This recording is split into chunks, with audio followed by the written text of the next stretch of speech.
Tarde. Boa Ora, boa tarde. tarde, Daniela. Bom, então a gente pode começar, né? Ou você quer esperar até mais 5, quer dizer, 5 minutos cravados? Não? Pode dar Tá início. bom? Tá ok. Bom, vamos começar com a nossa sessão. Essa é a sessão 26 online do SEMEAD. O moderador vai ser a professora Anise Ou. Eu estou como assessora, Ana Carolina Vitor, e a Suzane Isabelle dos Santos como suplente da sessão. Eu vou começar, então, passando o primeiro vídeo. Só um momento.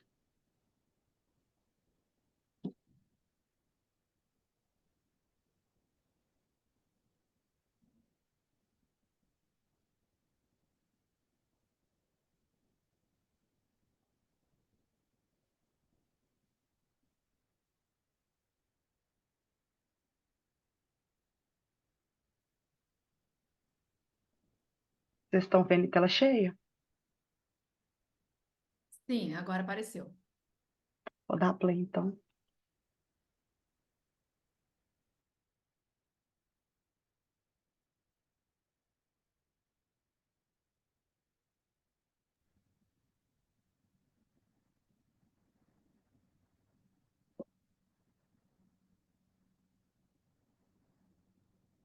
Tá sem som. Tá sem som. Ops.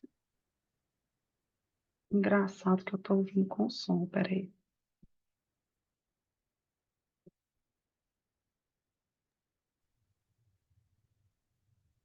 Ana, na hora de compartilhar a tela, tem que marcar no Zoom aquela caixinha de compartilhar o áudio.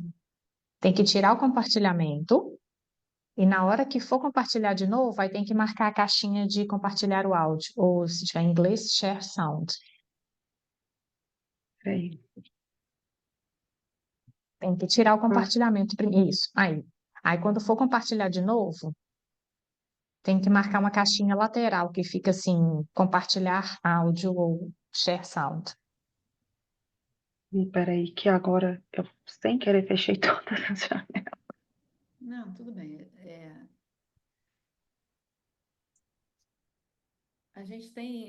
Somos 3 artigos apenas, então a gente não precisa também ficar tão É, tem tempo. sem tempo. Fica tranquila.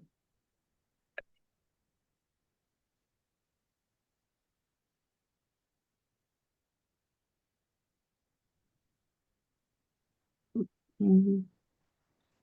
Mas o meu não deu a opção de compartilhar áudio.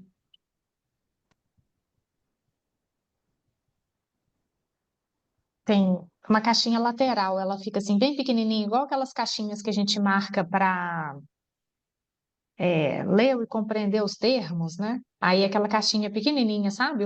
Para a gente dar só um, um tique, né? E aí tá share sound, se o seu Zoom tiver em inglês, ou então compartilhar áudio.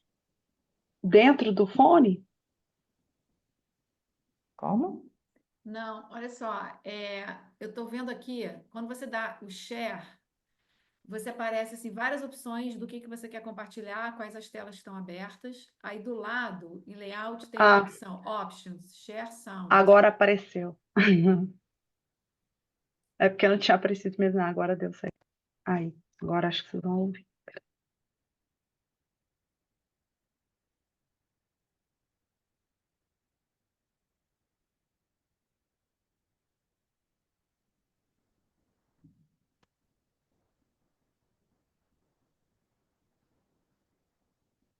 Olá, essa é a apresentação do artigo intitulado Uma análise multinível do sistema de marketing Isso de aqui, logística reversa, usando a Ana, abordagem ele o vídeo está numa, Os autores são você Anis estava. Ehu, sou eu que apresento. Oi?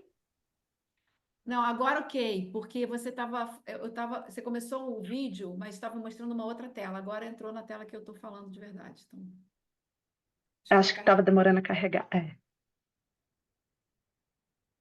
Olá, essa é a apresentação do artigo intitulado Uma análise multinível do sistema de marketing de logística reversa, usando a abordagem de sistemas de provisionamento. Os autores são Anne Zerroux, que sou eu que apresento, e Marcos Emaís. O contexto escolhido, a gestão de resíduos sólidos, é um desafio hoje no Brasil, porque dados de 2022 mostram que cerca de 40% do total dos resíduos coletados no país foram descartados indevidamente. Isso acarreta um problema não só ambiental, como também um grande impacto na saúde da população. Para endereçar esse desafio, o governo criou o Plano Nacional de Resíduos Sólidos, que define estratégias e metas para essa gestão de resíduos no país até o ano de 2040. Uma dessas metas é que o país tem que atingir o percentual de 20% de recuperação de materiais recicláveis a partir de um patamar de 2% em 2020. Esse estudo tem como objetivo, então, mais bem compreender o sistema de marketing da logística reversa por meio de uma análise multinível, usando uma abordagem de sistemas de provisionamento, e, além disso, pretende responder a seguinte pergunta de pesquisa: como o sistema de marketing da logística reversa é impactado pela interação com os demais subsistemas da gestão de resíduos sólidos?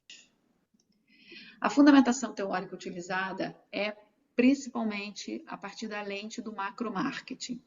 O primeiro conceito trabalhado é o conceito de sistemas de marketing, que é central para o macromarketing e que argumenta que as trocas econômicas efetuadas em qualquer tipo de mercado são imersas num contexto multinível e que são influenciadas por fatores políticos, econômicos, sociais e culturais.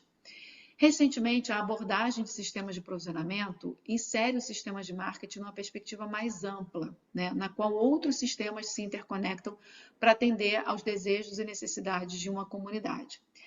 Essa abordagem ela reconhece que, diante das crises contemporâneas, né, as soluções não vão vir apenas dos sistemas de marketing, mas também de outros tipos e arranjos de trocas. E quais seriam esses outros tipos de arranjos?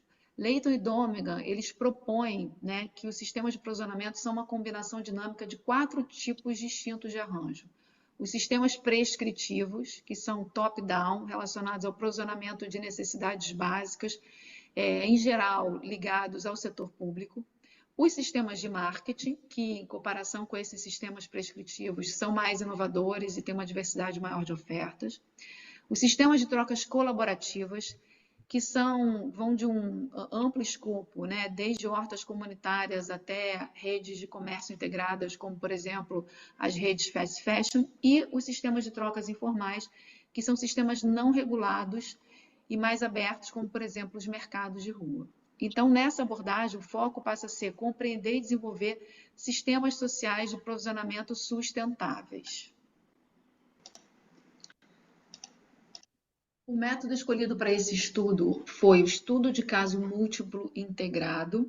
Foram entrevistados executivos de 4 empresas, que são executivos que gerem os sistemas de logística reversa dessas empresas e experts também na logística reversa e na gestão de resíduos. Os dados foram triangulados com dados secundários e a metodologia de análise de dados foi análise de conteúdo clássica. Bom, o primeiro passo da análise desse estudo consistiu no mapeamento do sistema de provisionamento no qual o sistema de marketing de logística reversa está inserido, né? Os autores fizeram um mapeamento dos sistemas prescritivo, de trocas informais e de trocas colaborativas que são adjacentes a esse sistema de marketing da logística reversa, e cuja figura está inserida aqui nessa apresentação. Em seguida, foi feita uma análise do sistema de marketing da logística reversa no Brasil, os fluxos de processos e os papéis desempenhados pelos seus principais atores. E, a partir daí, foram identificados 3 principais desafios desse sistema: o ônus significativo na indústria, uma baixa conscientização do consumidor com relação ao seu papel nesse sistema de logística reversa, e a complexidade de governança desse sistema, que é uma cadeia grande e complexa, que abarca desde um catador autônomo às grandes corporações e diferentes esferas do poder público. O que se vê, então, é que a baixa infraestrutura, né, que para propiciar uma correta gestão desses resíduos, desestimula o descarte, O baixo volume de resíduos coletados e o seu baixo valor de venda inibem o desenvolvimento das recicladoras e dos catadores, e como resultado, o preço desse material reciclado é pouco competitivo, o que desestimula as empresas a reduzirem o uso da matéria-prima virgem no país, que é bastante abundante. E sem uma perspectiva de melhora, a indústria pressiona para a manutenção dessa situação. Então, esse é o diagnóstico do sistema de marketing.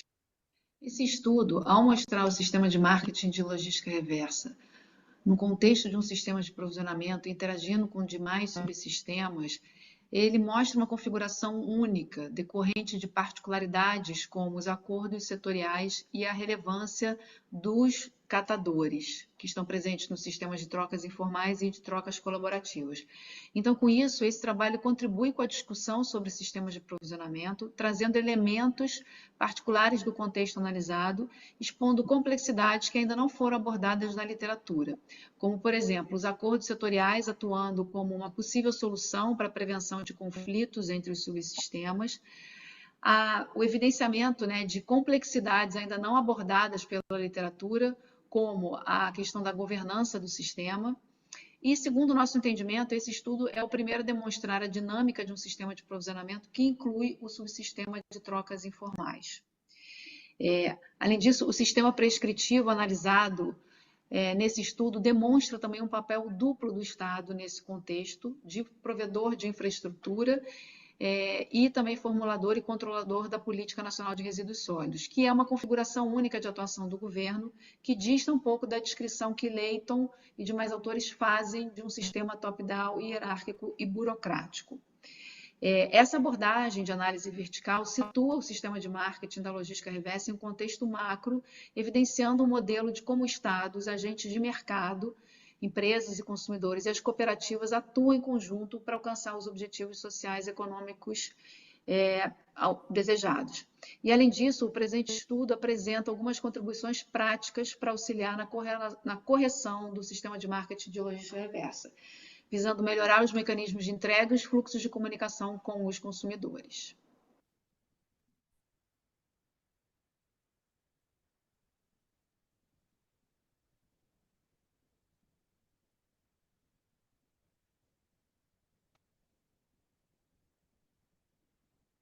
Pronto, né? Bom, a gente vai então seguir com o tempo, né, para a gente debater sobre o artigo. Ok. Então, a gente, assim, eu como moderadora agora falando, a gente estabeleceu aqui 10 minutos após a apresentação para o autor, se desejar complementar alguma coisa, ou abrir para perguntas. Eu prefiro abrir para perguntas, se vocês tiverem alguma dúvida, enfim, se querem que eu esclareça algum ponto, aí eu vou complementando, então.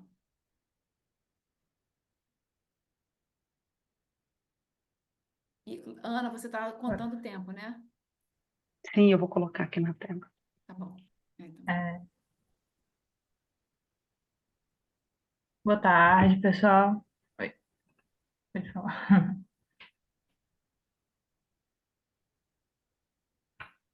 Pronto, tá dando para escutar? Sim. Tá. Boa tarde. Anne, parabéns pelo trabalho.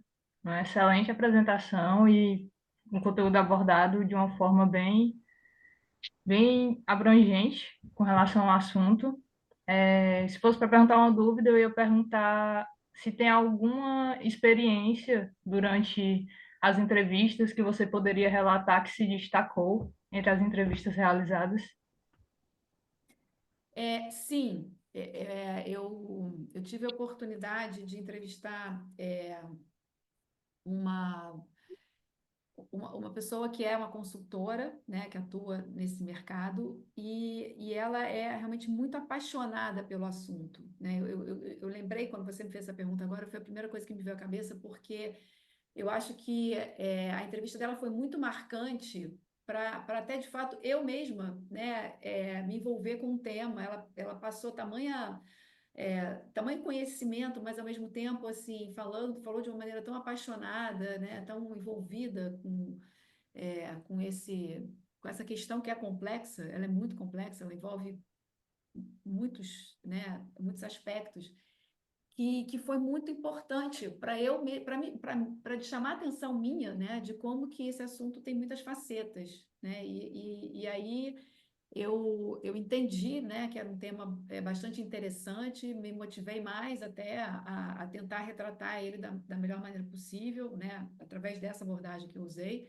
É claro que o tema não se esgota aí, longe disso, mas, enfim, foi marcante por conta disso, porque eu consegui, através, né, do entusiasmo dela e do conhecimento dela, conseguir colocar mais dedicação, né? Também ver esse problema da forma mais completa que ele é. Acho que foi esse o destaque que eu dou. De forma geral, eu tive muita sorte, porque as pessoas que eu entrevistei, elas foram muito solícitas, muito abertas. Eu sempre falava que eu tinha 1 hora de entrevista para também não deixar a pessoa, né, na reativa, assim, de falar, nossa, né, vou perder muito tempo. Mas sempre ultrapassou esse tempo. Então, o que mostra que as pessoas tinham, né, vontade de falar, tinham vontade de dividir. Então, isso também foi uma coisa muito positiva, né? As minhas entrevistas duraram, no mínimo, 1h15 até 1h40, e as pessoas, né, não se incomodavam com isso. E obrigada pelo seu interesse. Obrigada, tá ótimo. Tem alguma coisa que você quer completar, professora? Porque pode ser que não tenha dado, né, tempo de falar tudo na apresentação, alguma coisa que poderia ser relevante. Olha, eu acho que assim, eu espero que tenha ficado claro na apresentação, porque realmente é um desafio, né? Já foi um desafio colocar o artigo em 15 páginas e depois tentar colocar isso em 8 minutos. Mas o que eu queria mais destacar desse trabalho, das conclusões, é que acho que realmente assim, esse exemplo, né? Esse contexto que eu pesquisei, ele de fato mostra, né, como os desafios de você gerenciar um processo que envolve, né, a iniciativa privada, que envolve o governo, que envolve organizações como cooperativas, né, de catadores, porque cada uma tem a sua peculiaridade e cada um tem os seus interesses, né? Então, existe uma necessidade, assim, até mesmo social, de inclusão dos catadores, né, de profissionalização desse contingente de pessoas, que é algo muito importante. Existe, né, assim, o governo atuando com uma política pública, né, que tenta endereçar essas questões. As empresas, elas têm um papel fundamental, porque elas têm responsabilidade por gerir o sistema, por comprar material reciclado, tem um percentual de material reciclado que, por lei, as empresas são obrigadas a usar. Elas fazem um trabalho também junto às cooperativas, então eu acho que elas também são um ator fundamental desse processo, que eu pontuei aí, que foi uma das conclusões. Mas o que eu queria destacar também, além dessa complexidade, é o consumidor, né? Nós, que somos nós aqui, né? Nós somos consumidores, nós estamos inseridos nesse sistema, e é muito díspare, né, o nível de conscientização que os consumidores têm sobre a questão, né, da reciclagem, da coleta. Tudo começa no consumidor, porque é o consumidor que vai tomar a iniciativa de fazer a coleta adequada, né? E 40% do que hoje a coleta seletiva recolhe é inutilizado, porque o próprio consumidor não consegue fazer a triagem de forma adequada. Então, tem que ter um investimento muito grande em educação, em conscientização. As pessoas têm que entender realmente, né, todo esse fluxo, né, o fluxo enorme que existe entre você colocar, né, um descarte na lixeira e aquilo ali voltar no sistema produtivo e aquilo ali ser algo que possa ser reaproveitado, que possa impactar menos o ambiente. Ter essa dimensão, né, do quão complexo é isso, eu acho que ainda é um desafio que eu espero que, né, esse trabalho e a propagação dele, a disseminação dele, possam ajudar, né, a enfatizar, né? Ou seja, que a gente saia mais consciente desse papel. Então, é isso que eu queria complementar. Eu acho que alguém colocou alguma coisa aqui, eu acho que ainda temos... Suzane tem uma pergunta. Eu não acho que você pode fazer agora, a gente tem tempo. Se você quiser, fica à vontade. Então tá certo, professora. Então eu vou fazer agora. É só uma dúvida, assim, porque cada autor, ele tem um objetivo, né? Então, às vezes, a gente pergunta algo, mas não era o objetivo do autor, então tá tudo bem. Foi só uma dúvida que surgiu mesmo. Porque esse tema que a senhora falou, ao meu ver, ele está muito ligado também com ODS. Uhum. Aí eu queria assim, saber, né, se a senhora pensou em relacionar alguma contribuição desse texto com algumas das ODS, por exemplo, acho que a 12, que tem a ver com consumo e produção sustentável. Eu acho que dá até para relacionar com outras ODS. Boa essa pergunta, Suzane. Eu cheguei a pensar nisso, sim. Cheguei a pensar. Só que o dilema do autor é fazer um recorte, né? A gente precisa, de alguma forma, é, achar um caminho, achar um recorte. E eu, quando eu me deparei com essa literatura sobre sistemas de provisionamento, porque eu sempre busquei atuar no campo teórico do macromarketing, né, que me interessa muito. E essa discussão sobre sistemas de provisionamento, ela é recente. O primeiro artigo surgiu em 2021. Então, eu achei aquilo muito interessante como oportunidade, né? Eu também quero deixar claro que esse trabalho ele faz parte da minha defesa, da minha tese de doutorado que eu defendi esse ano. Então, eu precisava achar uma contribuição, né? Um espaço, uma lacuna teórica, e aí eu fui por esse caminho. E aí, para manter uma coerência, eu fui, né, seguir nesse caminho, mas você tem toda a razão. Esse trabalho ele também possibilita, né, uma conexão com os ODS, com a questão do consumo consciente. O consumo consciente, ele é um tema que me interessa muito. De alguma forma, eu tangencio ele nesse trabalho, mas é uma das derivações que podem ser exploradas e que a mim me interessa muito. É isso. Bom, então, se não temos mais perguntas, eu acho então que podemos passar para o. Eu também acho que já deixei claros os meus pontos aqui, a gente pode passar para o próximo, então. Então, vamos seguir com o próximo trabalho. Só eu pausa.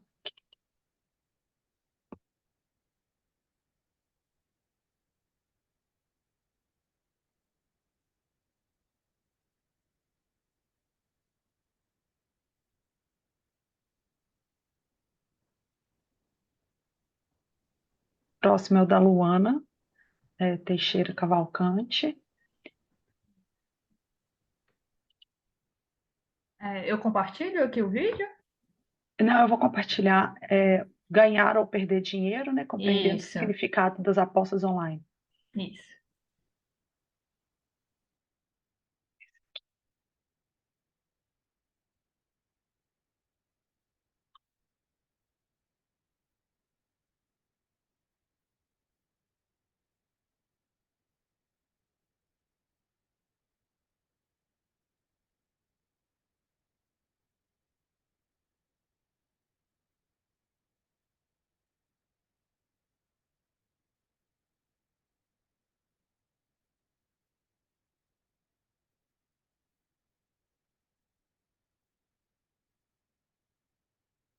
Só um minutinho.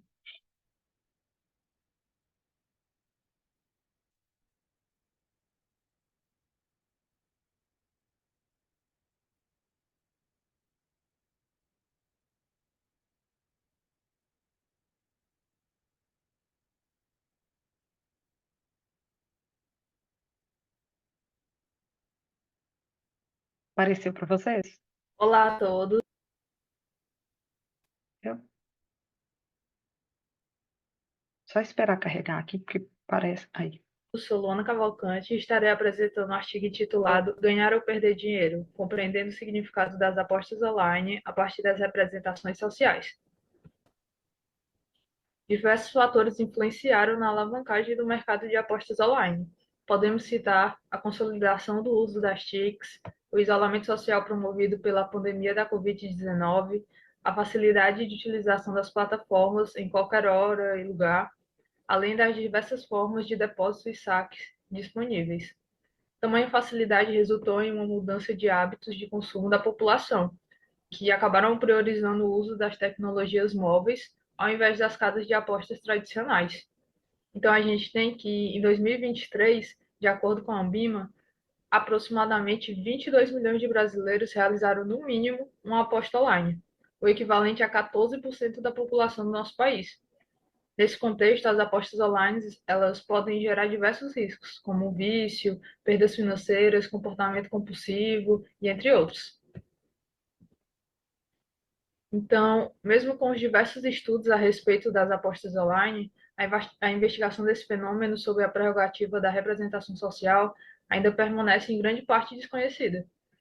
Nossa questão de pesquisa foi qual o significado do conceito de apostas online para a sociedade.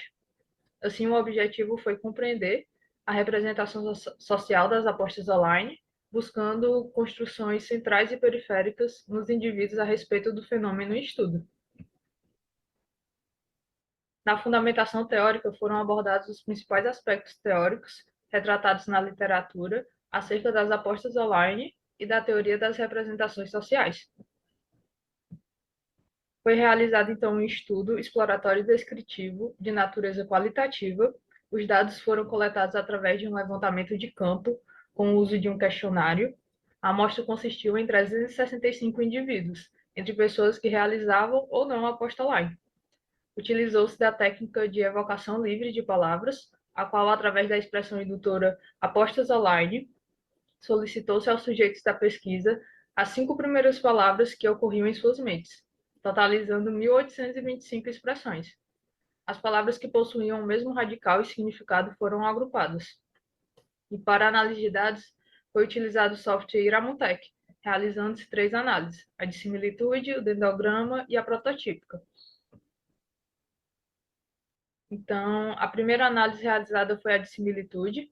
A partir das palavras evocadas com maior frequência na amostra, gerou-se a estrutura das representações sociais das apostas online no formato de uma árvore máxima, de um gráfico com unidades, observando-se os seguintes elementos centrais: dinheiro, vício, perder, golpe, enganação e tigrinho.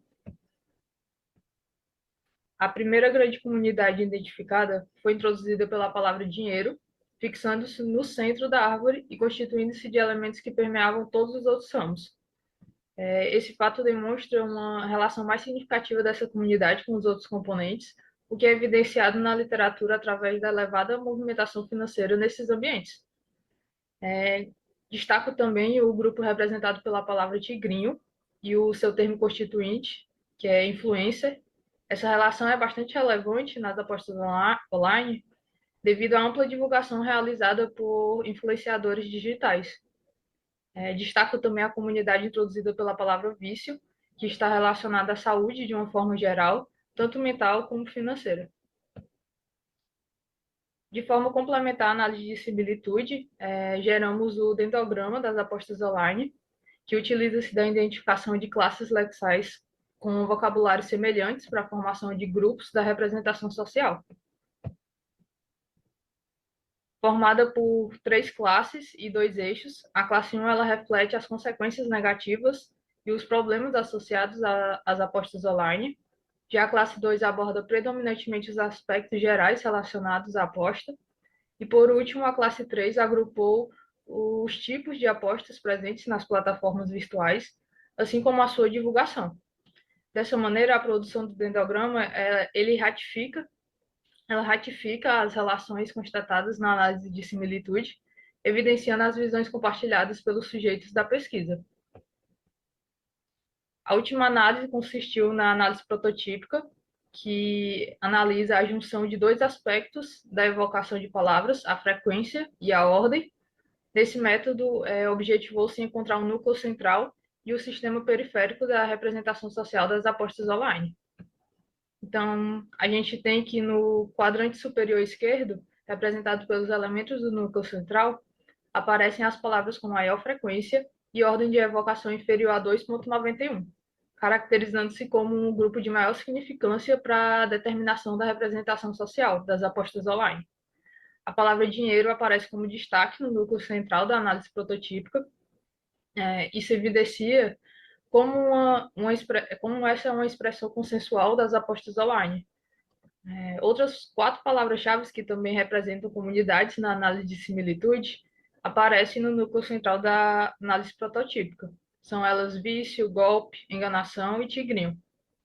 Os outros 4 quadrantes, eles representam o sistema periférico da representação. variando em nível maior e menor centralidade. Então, para finalizar com as conclusões, o estudo apresentou diversas contribuições importantes para os consumidores de jogos e para a sociedade em geral.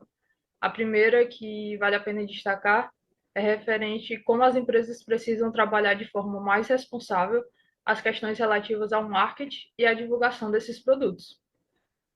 Destaco também com respeito à promoção da discussão a respeito da regulamentação dos jogos online, buscando com isso promover a transparência e a redução das manipulações nas plataformas.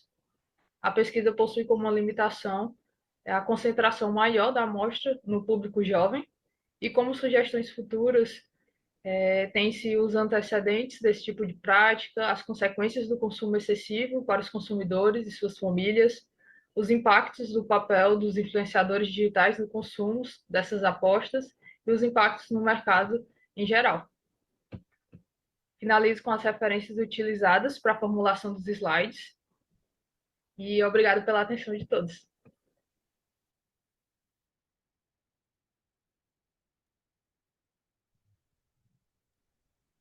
Tudo bem. Então, a gente agora vai para o mesmo tempo, né, para perguntas e complementações. Eu primeiro queria perguntar se você, Luana, gostaria de complementar alguma coisa. Acho que, de forma geral, só especificar um pouco mais, porque o trabalho não foi feito só por mim, teve a participação dos meus colegas, Matheus, a Daniele e a professora Verônica. Então, a gente quis iniciar o estudo nessa temática pela presença tão marcante ao nosso redor, que já estava ocorrendo do consumo dessas apostas online. É um tema contemporâneo que tem muito a crescer aqui no Brasil devido aos impactos que ele está gerando, tanto econômico como sociais. Então, foi um tema que cresceu muito os nossos olhos para eles. Não sei se todo mundo tem conhecimento, mas provavelmente todo mundo conhece alguém que já realizou uma aposta ou que realiza. Então, com certeza, o impacto não vai ser só para eles, como para a gente, de uma forma geral. É isso. Eu também queria só colocar aqui que parabenizar primeiro pela apresentação, foi ótima. Achei realmente muito apropriado esse tema para o momento que a gente está vivendo, né? Assim, você foi muito feliz nessa escolha. Essa perspectiva, né, também das representações sociais é bastante interessante. Eu não conhecia muito. E acho que só corrobora o que a gente está vivendo, né, no debate da sociedade. Então, é muito bom que, né, você traz aí uma abordagem que tem total aderência ao que a gente vê na realidade. Eu, eu queria falar também que o texto também do artigo está muito bem feito, vocês colocaram, né, não só você não, os autores todos, colocaram de uma forma bastante objetiva, mas ao mesmo tempo muito clara, né, o referencial teórico usado, a análise, explicaram todas as tabelas, e então foi ótimo de ler. Eu tinha uma curiosidade que era entender se passou pela cabeça de vocês, na coleta das entrevistas, dividir a análise entre apostadores e não apostadores, se isso foi algo que surgiu, e caso tenha surgido, por que não ter feito isso, né? Se houve uma intencionalidade também de buscar apostadores e não apostadores, que eu vi pelo que eu me lembro que eu li, 30% eram de apostadores, não é isso? E 70% não apostadores. Isso. Então, essa era uma pergunta. Pronto. A primeira pergunta é com relação Pronto, primeiro a proporção, né, que ficou de 30 e 70, realmente foi algo que surgiu naturalmente. Olhando outras pesquisas nacionais, como essa que foi citada no trabalho da Ambima, que foi em 2023, é uma proporção que vem crescendo no decorrer do tempo, né? Essa de 2023 ficou em torno de 14% da população. A minha já foi feita agora, no ano de 2024, e já teve esse crescimento, né, dessa proporção de apostadores, e acredito eu que a tendência seja crescer, até mesmo porque muitos podem ter marcado que não apostam devido aquele estigma, né, de aquele sentimento de que está fazendo algo errado. Então, foi bem complicado achar um público maior de apostadores. Com relação à representação social, nós testamos a representação social para os apostadores e para os não apostadores. Foi até algo que a gente debateu na sessão de ontem. Aí não teve uma diferença tão significativa. Teve um pouco menos das consequências negativas sendo visualizadas pelos apostadores do que pelos não apostadores, mas não foi algo que fizesse uma diferença visual tão significativa. Então, a gente optou por não utilizar, mas até já pensamos em colocar que seria importante mostrar que mesmo os que não estão, os mesmos que estão apostando, eles têm consciência de que aquele consumo pode trazer consequências negativas para eles. E mesmo assim eles continuam apostando. Então, é até interessante. Eu acho que, assim, como sugestão, mesmo que você não queira abrir, acho que vale a pena fazer esse comentário, porque acho que é uma dúvida que o leitor do artigo com certeza vai ter e já deixar isso claro seria interessante. Acho que a professora Daniela queria também falar, então vou dar a palavra a ela. Não, era isso. Boa noite. Eu ia perguntar exatamente isso que já foi falado, Ana. Então, obrigada e queria parabenizar a Luana pelo trabalho, pelo tema e dizer que representações sociais foram muito bem trabalhadas no artigo. Eu acabei de orientar uma dissertação usando representações sociais e pelo artigo ficou muito bem detalhado. Parabéns. Obrigada. Alguém mais quer fazer uma pergunta? Eu gostaria de fazer só um comentário. Parabéns, Luana, eu gostei muito do seu trabalho. Eu me identifiquei assim um pouco ele assim de forma pessoal, porque eu não sou famosa, tá, minha gente? Mas eu recebo propostas desse tigrinho para divulgar, já recebi várias. Eu só tenho 60 mil seguidores, mas eles ficam, sabe, insistindo. Eu sou uma mini blogueira, né? Vamos dizer. E aí, quando eu estava lendo, Ana, teu trabalho, um lado acho que é o primeiro eixo, aí fala, né, que tem assim o aspecto de golpe, enganação. Aí eu parei, eu refleti, nossa, é exatamente isso. Quando eu vejo qualquer proposta chegando no direct, é isso que vem automaticamente na minha cabeça. Golpe, enganação. Aí eu me identifiquei, né? Eu disse, nossa, isso está refletindo muito a minha realidade. Aí eu fiquei um pouco feliz, sabe? Aí depois eu fiquei triste, porque muitas pessoas, mesmo tendo essa visão, mas cedem, né? Como você acabou de falar. Mas, assim, parabéns pelo seu trabalho, eu gostei muito. E leve em consideração que a professora falou que com certeza ele vai ficar mais competitivo ainda. Obrigada. Bom, então, de novo, Luana, você tem mais um tempinho aí? Você gostaria de fazer uma colocação final? A gente pode concluir? Não, exatamente, queria agradecer os comentários. Realmente é um tema assim que eu cresci muitos olhos. Eu acho que tem uma ampla gama de oportunidades de pesquisas e vai continuar crescendo. Então, acho importante ver todo esse contexto por trás das pessoas que estão apostando, de saber o motivo, o, os impactos que isso está ocasionando tanto para eles como para as famílias deles. Então, é algo que eu realmente quero explorar ainda mais, mas com a representação social, ela já me abriu os olhos para várias temáticas, né?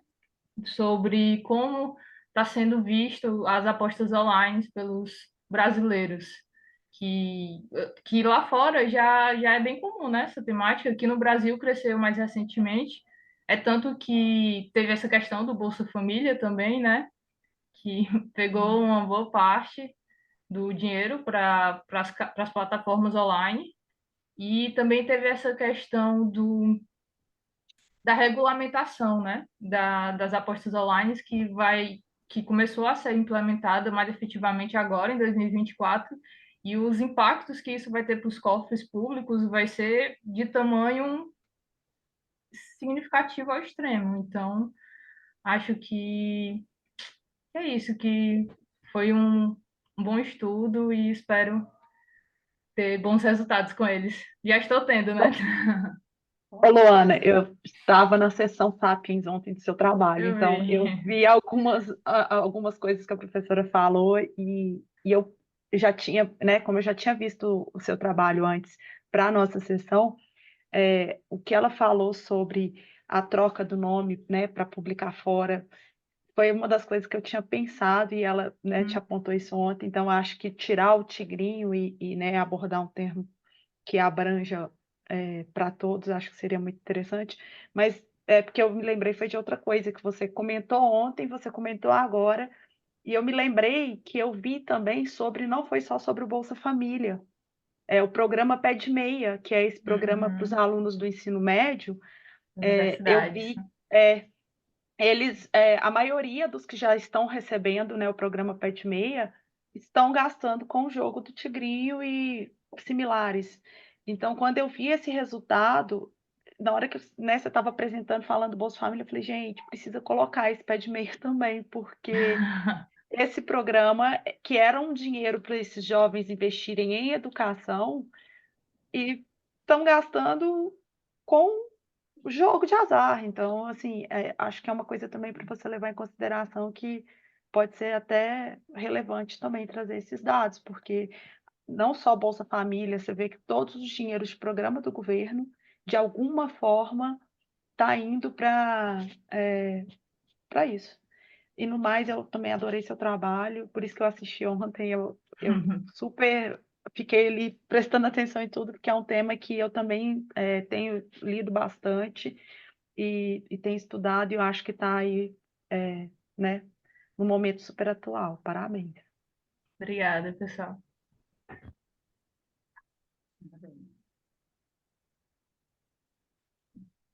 Ok, então acho que agora a gente pode então ir para o terceiro artigo.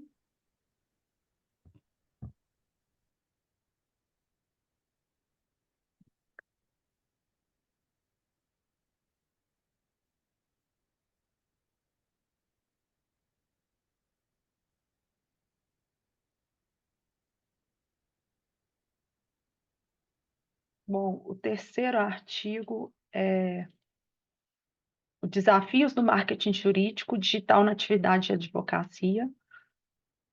A Daniela que vai apresentar, só um momento, que eu vou compartilhar a tela.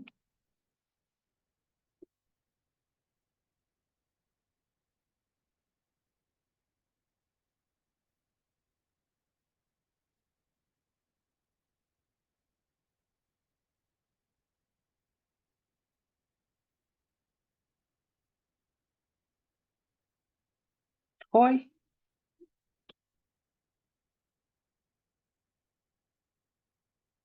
A tela está aparecendo para vocês? Ainda não. Ah, sim. Olá, vou apresentar para vocês o artigo Desafios do Marketing Jurídico, o Digital na Atividade de Advocacia.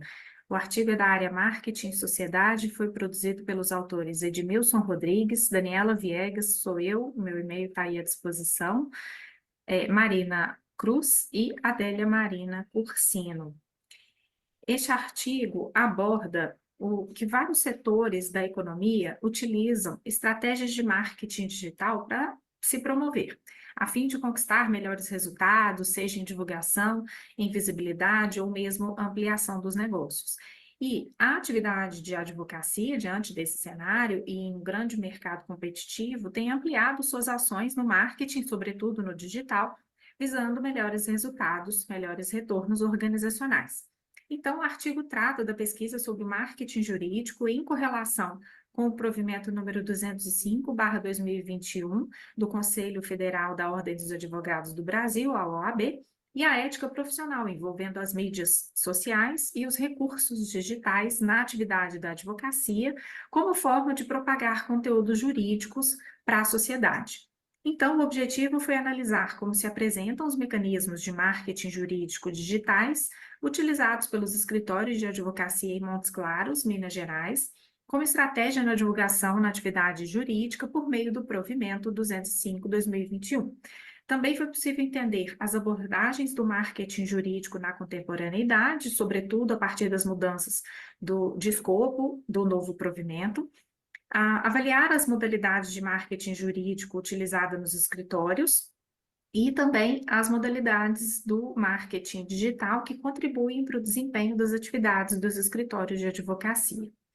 No referencial teórico, a primeira parte foi estudado o marketing jurídico, que por meio do provimento de 2021 foi possível a utilização do marketing de conteúdo, tanto na publicidade ativa quanto na publicidade passiva. Então, tanto os escritórios divulgando seus próprios conteúdos, quanto também respondendo às pessoas que acessam as páginas e perfis nas redes sociais, sempre respeitando a não mercantilização da profissão, evitando-se a captação de clientela ou o emprego de recursos excessivos.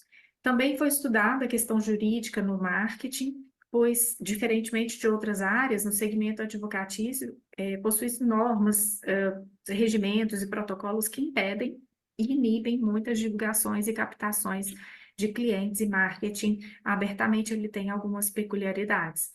E o marketing tradicional e digital no campo advocatício, que com o desenvolvimento da tecnologia de informação, vem passando por uma expansão e criação de novos mecanismos por meio das mídias sociais. Então, o artigo abordou essa evolução. Enquanto metodologia, o estudo foi exploratório descritivo, teve abordagem qualitativa.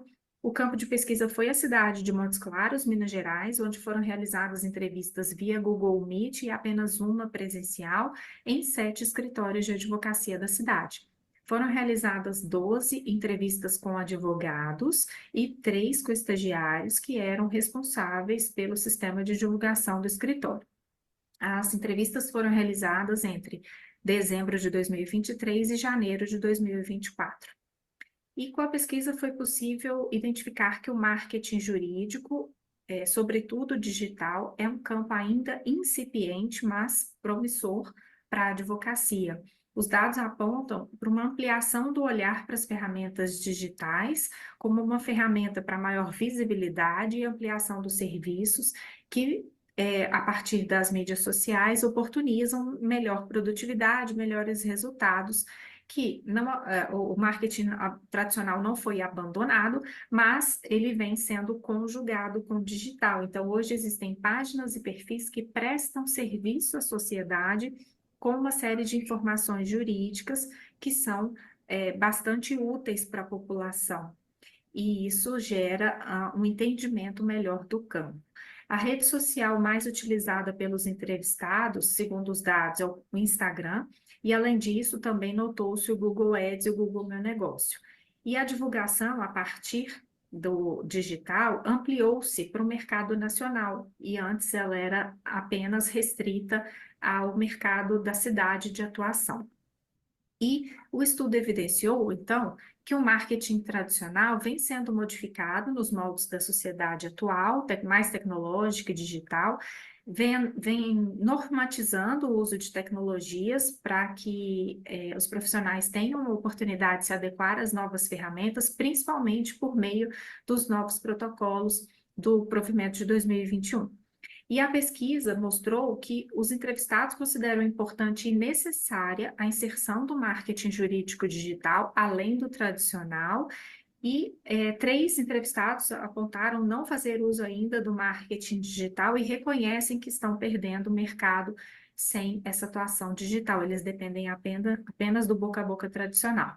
As análises levaram à conclusão de que o marketing tradicional vem sendo suplantado paulatinamente pelo marketing jurídico digital devido ao seu alcance.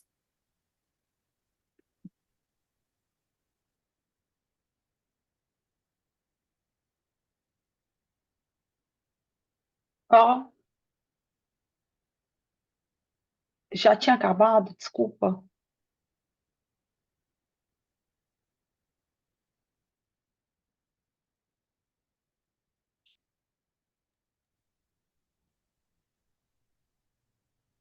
Já. Enquanto encaminho aí, já vou falar que eu agradeço, né, por terem escutado o vídeo, me coloco à disposição. O artigo foi produzido pelo meu aluno e ele é advogado, ele sempre se interessou por esse tema e o provimento trouxe a abertura do uso do marketing de conteúdo, que antes não era previsto pelos regulamentos, e aí pela própria evolução da sociedade, né, a gente percebe o uso do digital. Então, ele se interessou por esse tema e por isso a produção do texto.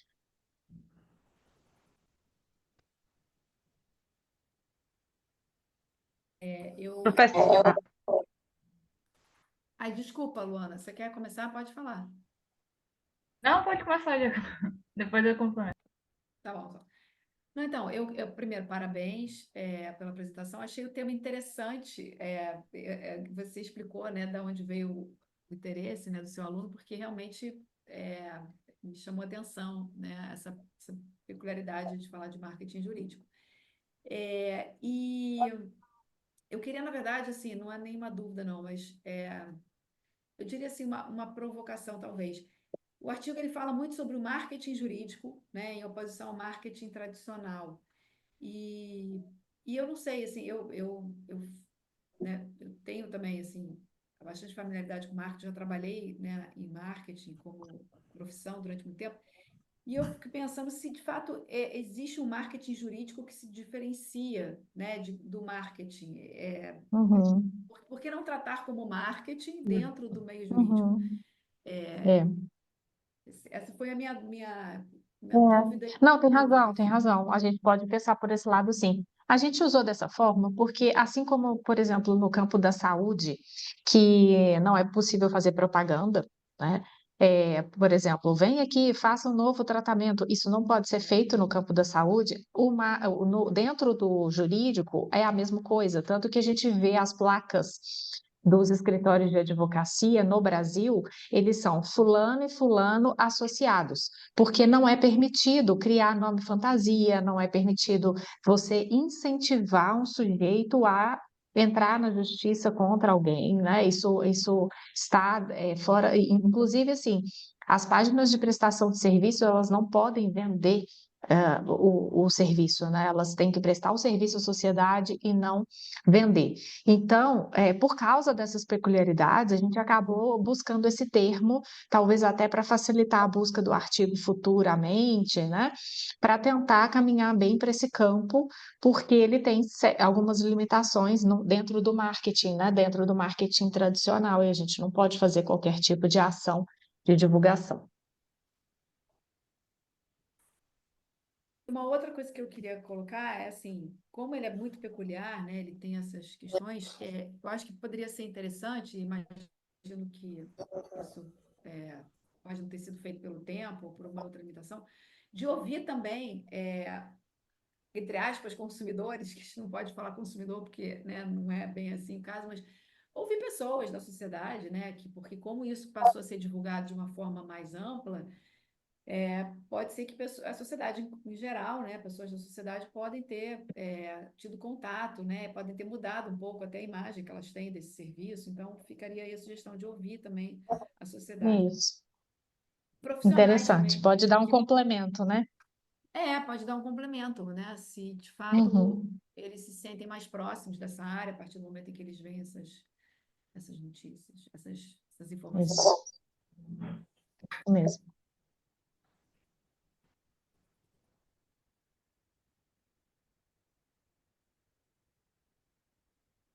Queria começar parabenizando também pelo trabalho, eu achei interessante o tema. Minha dúvida era mais com relação a um pouco da metodologia, seria com relação a se foi realizado algum critério de seleção para a escolha dos escritórios participantes. E Ah, sim. vou começar por essa e depois eu complemento. Não, tudo bem. Não deu tempo de falar aqui na apresentação, mas no artigo está mais detalhado que foi por bola de neve e a partir de um primeiro contato, os outros escritórios foram indicados. A gente tem que considerar que o campo, a cidade de Montes Claros, ela fica no interior de Minas Gerais. Então, o campo não é extenso. O foco da pesquisa foi lá porque ele é residente daquela região. Então, o campo não é extenso, ele praticamente entrevistou quase todos os escritórios da cidade, e, e por isso que foi por indicação quando ele encaminhava pelo processo de entrevistas, né? Pronto. Aí, com isso, no final, tem nas considerações finais que 3 entrevistados, né, não aderiram ainda. Aí eu fiquei curiosa para saber características desses participantes, tipo, o porquê que Sim, eles não aderiram ainda, algo que é tão sim. representativo É, agora, né, de uma forma assim geral. Eu acho, Luana, que você já sabe até a resposta, mas é de fato isso, são pessoas mais antigas na profissão, são pessoas que têm dificuldade com as redes sociais, são pessoas que moram no interior, então não tem essa coisa da vivência de rede social o tempo inteiro, influenciadores, não faz parte da vida dessas pessoas. E eles vivem do tradicional da família, né? Aquela coisa da família sempre ser atendida por aquela pessoa e passar de geração em geração. Então, esses 3 entrevistados, especialmente, foram um público mais tradicional e mais antigo na profissão. Mas eles reconhecem, eles falam que estão perdendo, que eles estão vendo outras pessoas crescerem, os escritórios deles estão ficando cada vez mais vazios. Eu já imaginava mesmo que seria, só É, queria ter certeza, é, né? Porque vai que era uma empresa grande e não estava aplicando ainda algo que é tão que tem tanto respaldo hoje em dia. Então, é é. isso mesmo. Obrigada pelas respostas. E sobre Nada. essas ferramentas, os que usam, né? Eles falaram por quê, né, de Google Meu Negócio, Google Ads e Instagram apenas, assim, a maioria, assim, né? Porque Apareceram outras redes, por exemplo, o TikTok também, mas como é um trabalho muito tradicional, né? A advocacia é um trabalho tradicional, e especialmente na cidade de Montes Claros, não há tanta abertura para redes tão recentes também. Então, o foco foram essas redes, o Google Meu Negócio mais pelo posicionamento, né? Para ver ali as avaliações do escritório dentro das redes do Google, né? E o Instagram por ser uma rede muito disseminada, né? Então, o TikTok para ele já é bem mais recente, então ele foi citado, mas não foi uma rede muito utilizada. Ah, tá. Gostaria de parabenizar a professora Daniela, seu trabalho está belíssimo, muito fácil de ler, muito gostoso, ficou bem tranquila a leitura, gostei muito. Agora, assim, pensando assim, se eu pudesse dar uma contribuição, levar em consideração, algo assim que eu senti falta foi, por exemplo, nas conclusões, a gente vê que está uma conclusão, não está uma conclusão pequena, né? Está uma conclusão bem é, fundamentada ali, porém, eu sentia a falta um pouco assim do posicionamento crítico dos autores. A gente sempre vê assim, falando dos resultados, falando do que os entrevistados estão falando, e já na primeira fala da professora Anne, a senhora demonstra, né, o quanto que a senhora é empolgada com esse assunto, o quanto que a senhora domina, o quanto que a senhora está muito apropriada. Então, eu tenho certeza que a senhora tem muito conhecimento, muito posicionamento crítico. Aí, assim, se tivesse ali um parágrafo, pensa assim, lê todo de novo e qual a grande realmente contribuição desse trabalho, o que é que eu posso falar criticamente sobre isso e acrescentar, para ter mais esse gostinho a mais, assim, dos autores mesmo, a assinatura dos autores mesmo. Foi assim, só apenas o que eu senti falta, mas assim também tudo é muito subjetivo, né? Cada um tem uma visão, mas o seu trabalho está belíssimo, viu, professora? Bom, Suzane, né? Eu tenho um olhar mais crítico, de fato, para as questões. Não foi o foco do aluno, né? O trabalho não é meu, apesar de eu ter orientado a dissertação dele. É, a gente respeita, né, o direcionamento do aluno, o que foi discutido em banca de qualificação e tudo mais. Mas, de fato, eu tenho um posicionamento bem mais crítico, sobre esse assunto. As redes elas têm sido usadas de uma forma muito rasa, né? E são poucos os profissionais que atuam com muita profundidade ali do assunto, ainda que seja no TikTok, né? Porque tem vários perfis, aliás, de advogados no TikTok prestando reais serviços à sociedade. Porém, alguns deles se aproveitam disso para vender seus cursos, para fazerem palestras, e aí que está o perigo da história, né? Então, assim, de fato, você está prestando um serviço à sociedade, a OAB está de olho, mas ela não consegue controlar tudo. Então, de fato, aquilo vira uma vitrine, né? A rede social hoje é uma vitrine para você. Eu não estou falando nem para advogar, não. É para ser showstar, showman, showwoman, né? Que é assim, a advogada ou advogado do TikTok, entendeu? E aí aquilo viraliza mais como um perfil celebridade do que um perfil prestação de serviço à sociedade. Então, essa discussão me toca bastante, assim, eu acho interessante, mas não foi o foco do aluno, não foi o perfil, assim, do artigo, e eu concordo, assim, que a gente tem que olhar com o pé atrás, né, para essa questão.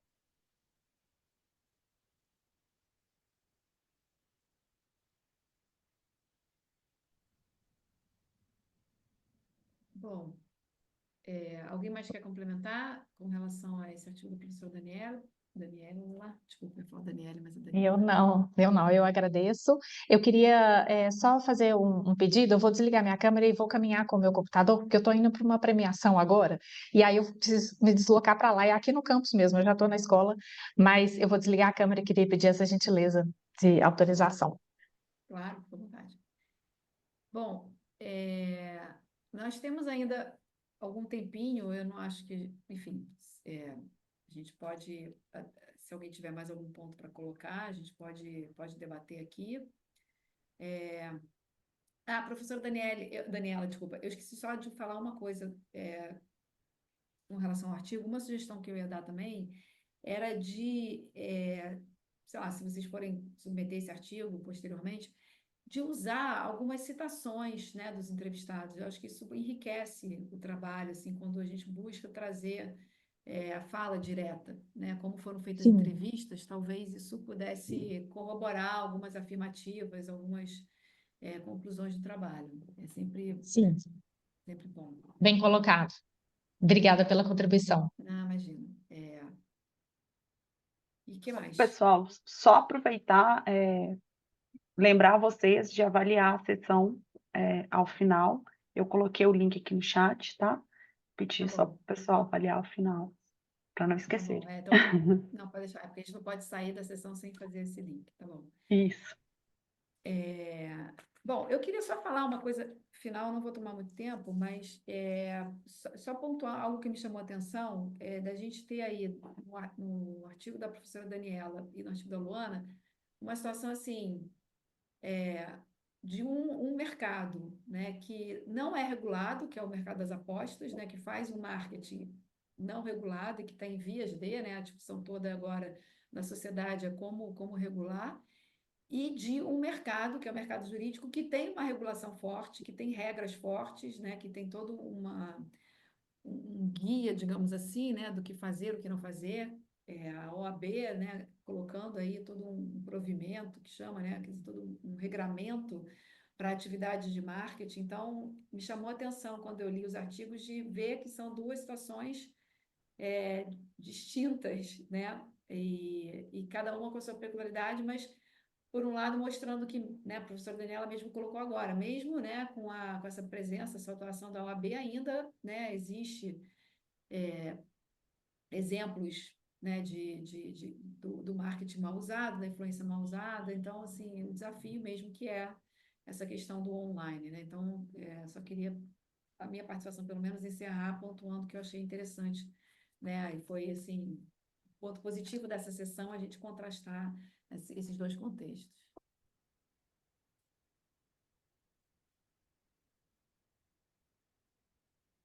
Alguém tem mais alguma ponderação? Alguém quer fazer mais alguma pergunta? Bom, então acho que a gente pode encerrar, né, professora? Sim, sim. Só lembrem de clicar aqui no link para fazer a avaliação. Isso. Só uma dúvida. Eu cliquei e entrou. A gente entra de novo na página do SEMEAD, é isso? Isso. Aí vai ter, acho que 2 ou 3 perguntas. Tá ok. No Então, mais, queria agradecer a todos. Foi ótimas apresentações, parabenizá-las. E não esqueçam de deixar aí a avaliação de vocês. Muito obrigada. obrigada a todas, uma boa noite. Foi um prazer dividir essa sessão com vocês. Prazer Boa conhecê-los. noite, até. Boa noite. Eu podia encerrar pedindo uma foto? A gente pode tirar uma Claro, foto? bom que a gente Professora, posta. professora Daniela, infelizmente, não vai aparecer, mas a gente pode. Peraí, eu vou tirar outra aqui, porque eu congelei no momento muito. Peraí.